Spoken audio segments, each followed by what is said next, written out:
Chapter 30 of Rump, the Stillskin. Because Frederick and Bruno were soldiers and something like nobility, they were able to get a carriage with horses from the stables.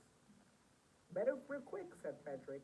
I'll send a message to father and tell him you're having a hard time. Bruno snorted.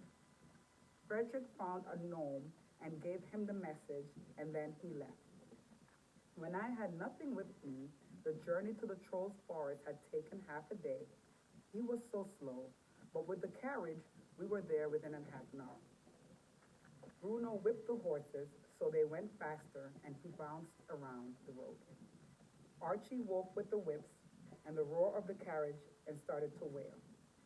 I tried to rock him and hush him, but he was awkward in my arms, and he only cried louder. Where is this place? Bruno yelled over the baby's wails. You said it was just beyond the trees. Bruno looked through the trees as if a wolf might jump out from them at any moment. Slow down just a bit further. We came to the bend in the road that I recognized. Stop, I told him, and Archie quieted as the carriage became still. We stepped down and walked off the road. Through there, I said, pointing into the darkness of the trees. Frederick and Bruno halted at the edge of the road. In there, they asked at the same time. Frederick's voice cracked. I had to hide the gold in a place where no one else can find it. I walked into the trees. A few moments later, I heard their footsteps behind me. We walked slowly and quietly until we came to the apple tree. Its branches bowed, heavy with the weight of poisoned fruit.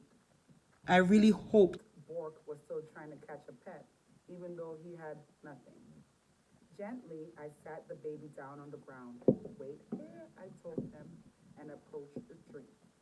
There was very little light to see by, and I searched around the trees until I saw it, the snare. Very carefully, I placed my foot into the trap. Snap, trip, shrunk. The rope yanked off the ground, and I screamed louder than necessary to attract the trolls. Frederick's and Bruno's jaws dropped. A few moments later, rustling came from the brush behind me, and the first of the trolls appeared ugly and smelly as ever. Trolls! I shouted, help trolls! Help! Help me trolls! Frederick and Bruno squealed and ran, flailing their arms.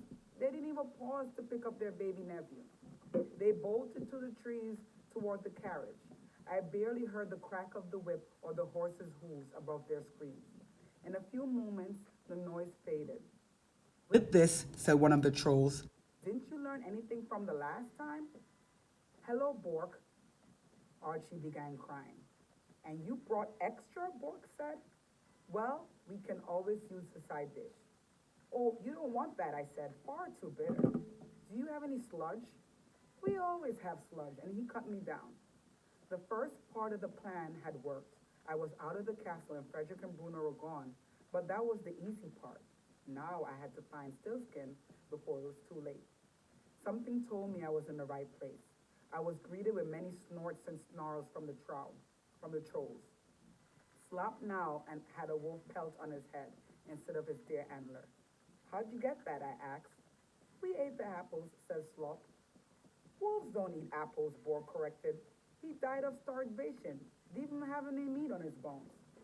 Because them apples ate it all up with their poison. Slop pushed down the wolf's head so its teeth were hanging around his eyes.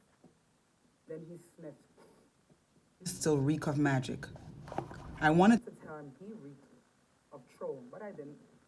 Marg hugged me when she saw me, which was comforting despite the smells. What is this? She said, pointing to Archer in the basket. That's Archie, I said without explanation. He's horribly clean, and so are you. Marg took Archie from my arms, and Gorp and Grok tackled me to the ground and smeared mud in my clothes. As I stood up, a fat donkey came trotting toward me. Nothing, he brayed and pushed me with his head right down in the mud. We named him Horace, said Grok. He likes to eat worms. I laughed. Nothing's name is Horace, and he likes to eat worms. Well, he looked happy. Maybe having a real name made him a better donkey. Maud pushed a cup of sludge into my hand. You need fattening, she said. You grew. Then she dipped her fingers in the sludge and fed them to Archie. I thought for sure he would start crying, but he didn't. He slurped and gurgled. The young prince had a taste for worms. This will make him a strong boy, said Maud. Why have you come back? Asked Spork. And who were those boys? Those were the queen's brothers. Can they make gold from straw too? Bork asked. They didn't look too smart. They can't make gold, neither can the queen. I took a deep breath. I can, though. All the slurping and grunting and snorting stopped, and the trolls stared at me. So I told them my story, all of it. The spinning, my mother, my name, and how I had to gain Archie. No wonder you reek of magic, said Slop. You were born in the stuff. Why didn't you give him back if you don't want him? Slop asked. Because she promised him in exchange for gold, so I have to take him. That's part of the magic. Why should he? Why would she promise her baby? Said Bork. I don't know. Humans do a lot of things that makes no sense. The troll grunted in agreement and raised their cups. Archie started to cry, and March bounced and rocked him. Too clean, poor thing. She took handfuls of mud and slathered it on his face, so he looked like a piglet in a mud puddle. I thought for sure he'd go into hysterics, but instead he stopped crying and drifted in Marge's arms as she rocked him. Watching this, I felt a pang in my chest. A baby should have a mother. A mother should have her baby. That is, if destiny works out the way it's supposed to. I need to find a way to give Archie back to Opal. That's why I had come here.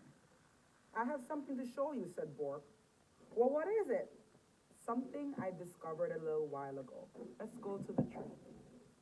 We took a torch through the trees until we came to the clearing with the apple tree, and standing so still and perfect in the dark, Bork reached up and picked an apple and held it into the light of his torch. This tree grew from the seeds of a poison apple, so I've never tried one. But a few weeks ago, I saw a strange thing. A family of raccoons came out in the middle of the night and started eating those apples. I watched them, follow them to their den, and they didn't die. They didn't even seem sick. So I thought maybe those apples aren't poisonous for raccoons. But I kept watching the tree, and a week later I saw some squirrels gnawing at the apples, and they didn't get sick either.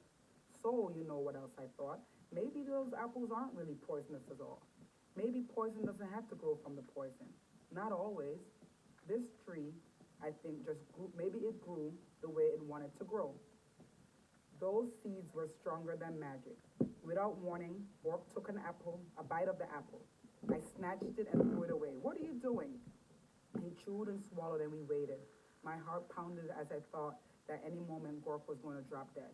He smacked his lips and grimaced. Surely the poison was sinking in now. Not as good as sludge, he said. Well, I just thought that might be useful for you. We can think about it. Think about what? The things you know, what you don't know. You're not so bright compared to a troll, but you're a crumb smarter than most humans. Thank you, I said, but I'm not sure I understand you humans talk about the magic and destiny like it's the most powerful thing in the world, like it controls you. Well, doesn't it? I guess it does if you want to. Maybe it does other humans, but you, Rump, you were born with magic. I could smell it stronger on you than on any magical object I've ever found, even stronger than this tree. But that's the problem, I said. It's the magic that's caused all this trouble, just like all those things in your hoard caused trouble. I can't do anything about it. It's the people who cause the trouble, Rump, not the magic itself. If you're so full of magic, why should you be helpless? I don't know. I felt dizzy with confusion. Bork handed me the torch. Think about it. It's not so hard. We walked back into the trees. Everything was cold and quiet now, except for the crackle of the torch. I stared at the apple tree. I still couldn't believe Bork ate one. Maybe that poison didn't work on trolls? Maybe it only worked on princesses? Or maybe Bork was right. Those seeds really were stronger than the magic. I'm not a tree. I was born with a name, and that name is my destiny. Rumpel has me wrapped and trapped. It controls me. My destiny controls me. And then a new question entered my mind. What is destiny? I knew that everyone had one, just as they had a name. But they were the one and the same, just as no person chooses their own name. No person chooses their own destiny. It isn't up to them. But what if they wasn't so? If Red Grannies said that I must find my destiny, doesn't that mean I have some way in where to look? Maybe destiny isn't something that just happens. Maybe destiny is something you do. Maybe destiny is like a seed and it grows. I wasn't powerless. And even with my name, even with all the snares and tangles, I could do things like spin straw into gold and make terrible mistakes that ended up with girls being carried to their doom and promising me that their first child. That was all part of my destiny. My name is Rumple. My name means I am bound, but I can grow more powerful than those bindings. I am more than a name, I've always known.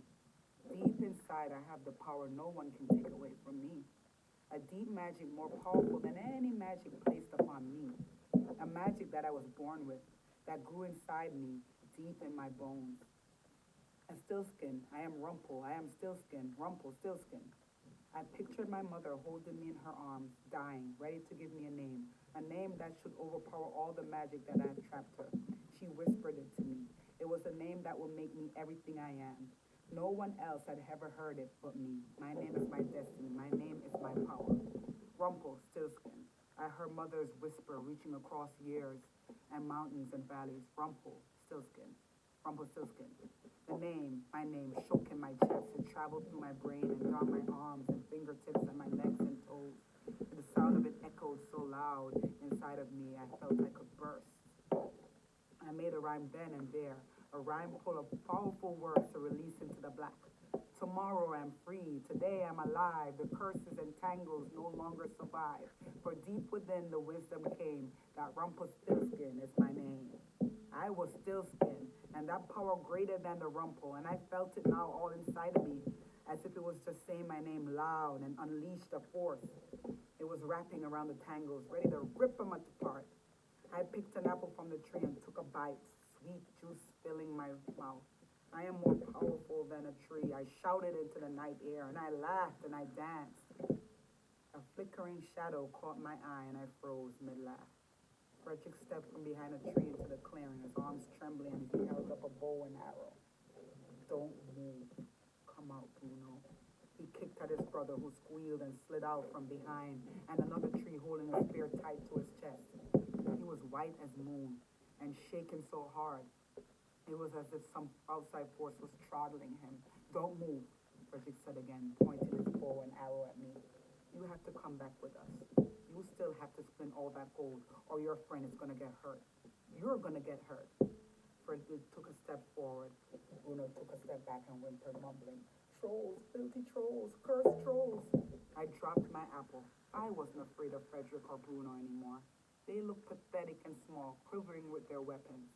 I was amazed that I had been afraid of them and had ever allowed them to bully me. But I also realized I wasn't free yet. I had found my name.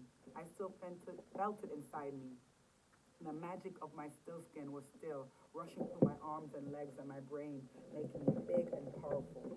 But the rumple had yet to be untangled. Red was still trapped in the castle. There was still the miller to face. I still had Archer with me, and no one would untangle it all by itself but me. Stay tuned for chapter 31.